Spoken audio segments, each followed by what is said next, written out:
Hey, what's up, everybody? Scott coming back at you with another video. Thought I'd do a quick video here.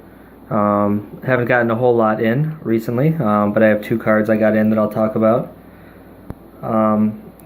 As you can see in the back, I have my 1966 Green Bay Packers Danbury set. Kind of a cool little figures from the 1966 Packers championship team. So I'll just kind of go through them all. We got Jim Taylor, NFL Hall of Famer on the left. Then you got Jerry Kramer, number 64, up for nomination for the Hall of Fame this year. Forrest Gregg, Hall of Famer. Paul Hornung. Bart Starr. The coach, Vince Lombardi. Willie Davis. Ray Nitschke. And then the secondary, Herb Adderley and Willie Wood. Everybody you see is in the Hall of Fame, except for that guy, Kramer. Hopefully this is his year. So I thought that's kind of cool just to set that up in the back for this video. As far as cards go, one card I got in about a week or two ago. 2017 Topps Chrome for the Brewers, rookie card auto, Orlando Arcia. See if I can get that to focus a little better. There we go. Numbered 3 out of 5. Nice auto. Only out of 5. I definitely really wanted to get an auto of this guy. I have a few of his base rookie cards. It's always tough with baseball players, especially on a small market team like the Brewers. Even if a guy is really good, which I think Arcia will be that. I think he's going to be a really good player, and he already is a really good player. You never know if these guys end up getting re-signed or traded away with the way baseball is with no salary cap. So that's one thing about baseball is that, and if you have a small market team, guys that start on one team, they just don't stay on those teams in the small markets for the most part. So I don't. It's why I'm more of a set collector than I am a certain player collector.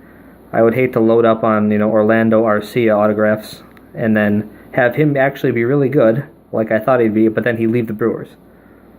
So that's kind of my take on why I collect what I collect. But I did want to get one auto of the guy. I think I'm actually going to send this in for grading through PSA. It actually looks like a pretty clean card, so we'll see if I do that. Speaking of which, I actually was notified that my next PSA order is actually done, so I will hopefully be getting that back end of next week sometime, hopefully, and I can go through that and see what grades I got. I didn't submit anything terribly special.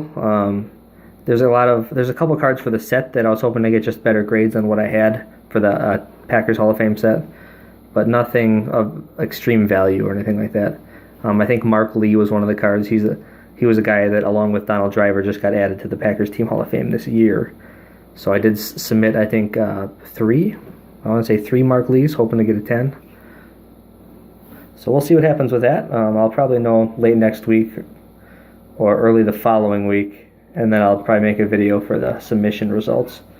The other card I got in today, actually, 1950 Bowman, Elroy Crazy Legs Hirsch. Usually I'm a Packer collector, so Hirsch played for the Rams, but Hirsch was actually born in my hometown of Wausau, Wisconsin, and he is an NFL Hall of Famer. So this card actually goes to the top 100 NFL players set, and would go to the 50 Bowman Hall of Fame set too if I ever decide to actually complete that set. A couple of the other big 1950 Bowman cards are Doak Walker is one of them. Also Y.A. Tittle. And probably the biggest card from 1950 Bowman is Otto Graham, that rookie card. PSA 8 of Otto Graham sells for, a few $1,000s. Just not sure how crazy I want to get with doing other sets like that. There's the back of the card right there. Joined the Rams in 1949 after 3 years with the Chicago Rockets.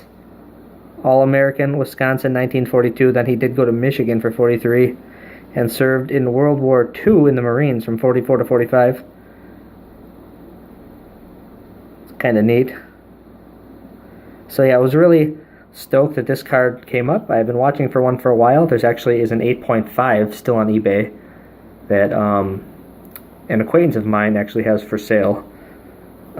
Graded PSA 8.5, which he's actually asking $1,250 for it.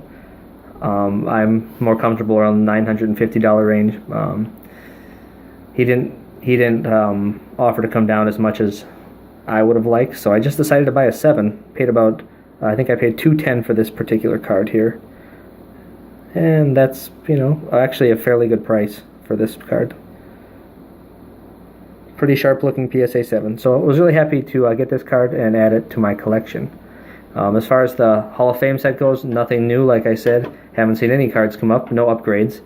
And I will have for sure the Mark Lee coming back, and hopefully another upgrade or two if I can pull a decent grade in other areas. That should be coming back end of next week or earlier the following week. So that's about it for the video. Hope you guys enjoyed it. Any questions, don't hesitate to ask below. Thanks again for watching, and everybody have a great night.